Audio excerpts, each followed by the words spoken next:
everyone, welcome, I'm Robert.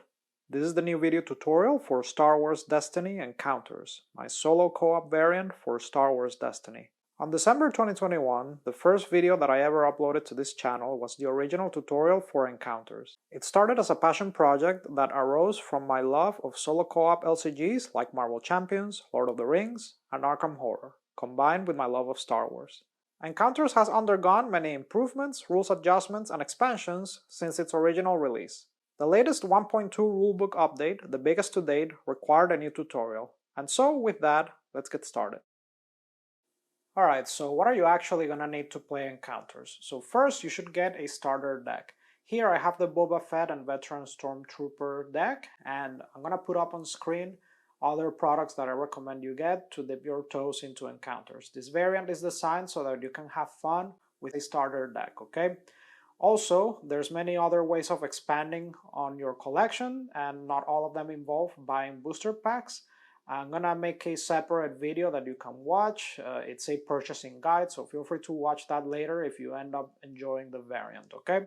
Also, you're gonna need to print a few documents, and everything that I'm gonna list is gonna be in the Encounters link tree, and I'm gonna leave that in the description. So first and foremost, you're gonna need the rulebook, and then you're gonna need the difficulty sheet, okay? Now, the difficulty sheet PDF also comes with these double-sided handy difficulty cards that give you just a summary of each difficulty setting, okay? But everything that you need really is in the sheet, so these are optional. So then you also should print the player aids, all right? So the player aids will help you familiarize yourself with the variant faster, and there's 5 player aids in the PDF.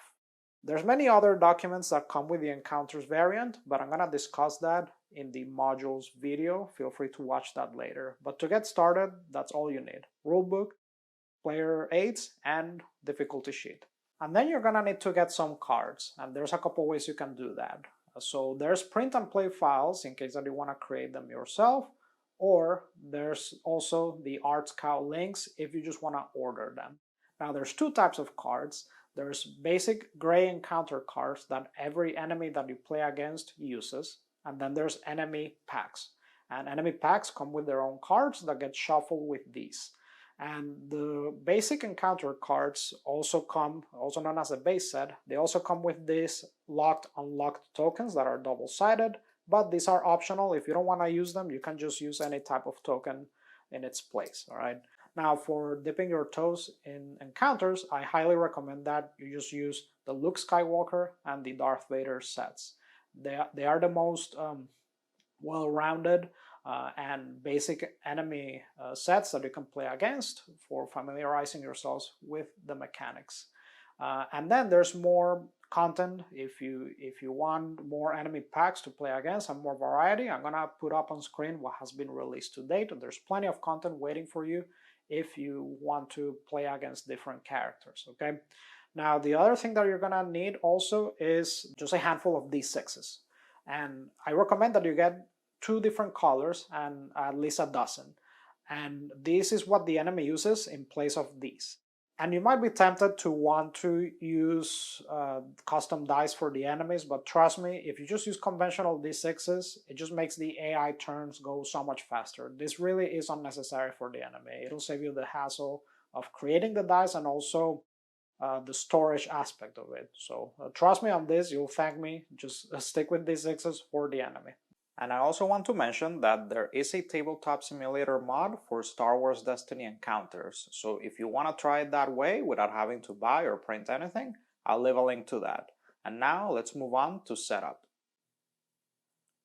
To set up, we first need to choose a difficulty setting. Because we're using the Boba Fett starter deck, we're gonna go with difficulty number 1, starter. Now, each difficulty setting will instruct you to gather certain basic encounter cards, which I have already done here. For the starter difficulty setting, you should have 15 basic encounter cards.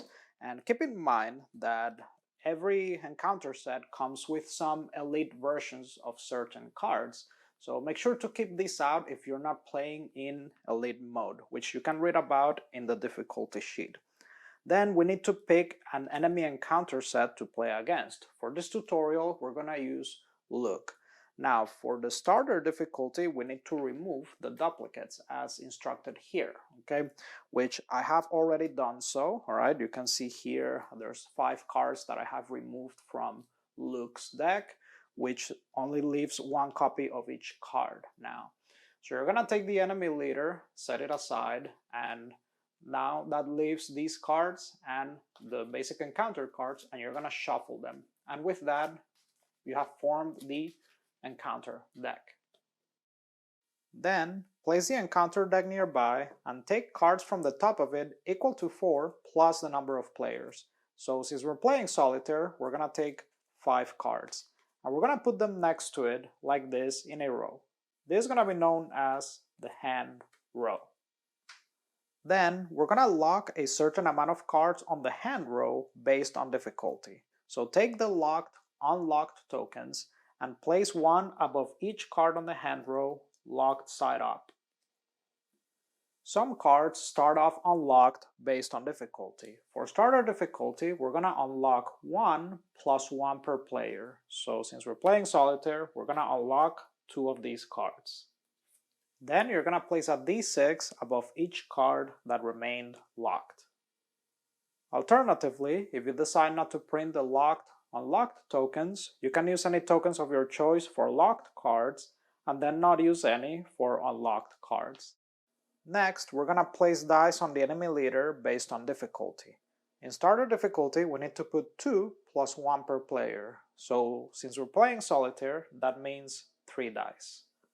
Draw a battlefield card at random from your collection and place it nearby. However, if you're using an unmodified starter deck out of the box, simply use the battlefield card that is included and place that one nearby. Next, create a common supply of tokens for shields, resources, and damage, and also make sure to include extra dice for the enemy. Next, you're gonna carry out standard player setup as specified on the rule sheet that comes with your starter deck. So you're gonna take your character cards and dice, you're gonna shuffle your deck, draw your hand, and mulligan if you want, and take your 2 resources. Keep in mind that the enemy starts with no resources. And now, we're gonna determine who goes first. Just like in multiplayer, roll all character dice and add up their values. If there is a tie, roll again.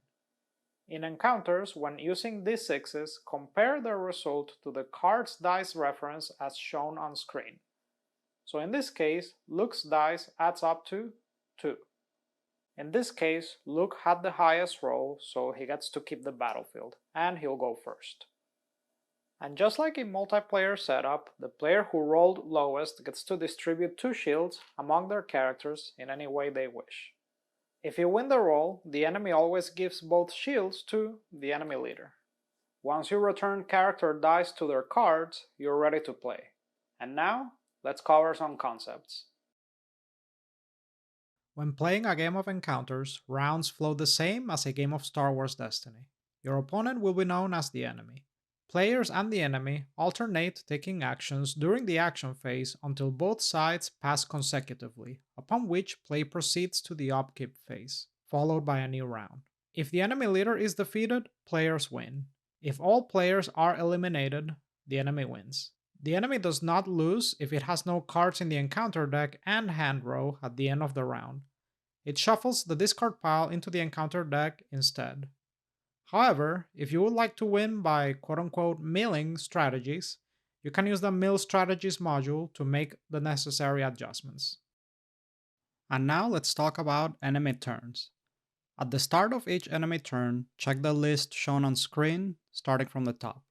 The first action that meets its condition will be the enemy's action for that turn. Activate. If the enemy has any ready cards in play that can be activated, it activates the leftmost card in the enemy row. If it has matching dice, roll each of them, placing them below the card they belong to. They are now in the enemy's dice pool. When checking for cards to activate from left to right, the enemy skips cards that lack both dice reference and activate actions. If a card is discarded from the enemy row, slide all remaining cards towards the enemy leader to close the gap. Resolve. Once the enemy has no cards left to activate, it'll check if it can do a resolve turn.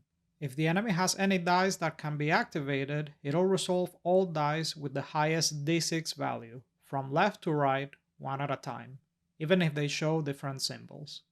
When resolving ranged and melee dice, the enemy targets the previously active player's character with the lowest health. Do not include shields when counting health totals, and check for the tiebreakers shown on screen in case of ties. Resolve enemy dice showing shield by giving that many shields to the enemy leader. The enemy leader has no shield limit.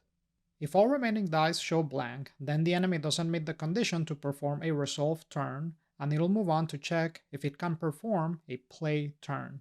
Play. The enemy plays the rightmost unlocked card in the hand row without paying its resource cost. A card in the hand row is considered unlocked if it has a token above it that says so. Locked cards are progressively unlocked when the enemy spends its resources to advance. More on that later. To play an encounter card, flip it and resolve it according to its type. To play an event, follow its instructions and resolve as much of it as possible, and then place it in the encounter discard pile. To play a character or support, put it in play in the rightmost space of the enemy row and follow instructions, if any.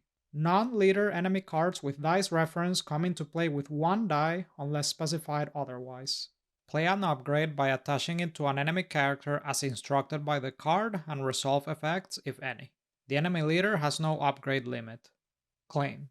If the battlefield hasn't already been claimed this round, the enemy claims it, even if they already control it. Unless playing with the Advanced Battlefields module, the enemy doesn't trigger claim abilities when gaining control of the battlefield and treats any battlefield under their control as if its ability text were blank. If the enemy takes the claim action, it automatically passes for the rest of the round. Pass. If the enemy can't take any of the above actions, it passes. And now let's talk about advancing. This is the main purpose for which the enemy obtains resources. At any point, if the enemy controls 3 or more resources, it returns 3 of them to the supply and does the following. If all cards in the hand row have been unlocked, the enemy plays the top card of the encounter deck. However, if there are any locked cards in the hand row, check the rightmost locked card in the hand row and carry out the first option that meets its condition. If there is a d6 above it, move it to the enemy leader. If there isn't, then flip the locked token to its unlocked side. Keep in mind that advancing doesn't cost the enemy an action. Let's wrap up by discussing enemy upkeep and a couple final pointers. The enemy carries out the following steps during the upkeep phase. Ready all exhausted enemy cards. Return all enemy dice to their matching cards. The enemy gains resources according to the chosen difficulty. This may cause the enemy to advance. Replenish the hand row. If any cards remain in the hand row, slide them towards the right until they reach the rightmost unlocked slot. Then, take face-down cards from the top of the encounter deck to refill any empty slots in the hand row. When resolving indirect damage against the enemy leader, it assigns as much damage as possible to legal targets rightmost in the enemy row within their health limit before assigning any to the enemy leader. And that's how you play Star Wars Destiny encounters. Make sure you check the clarification section of the rulebook, as well as the discard, revealed, and hand effects.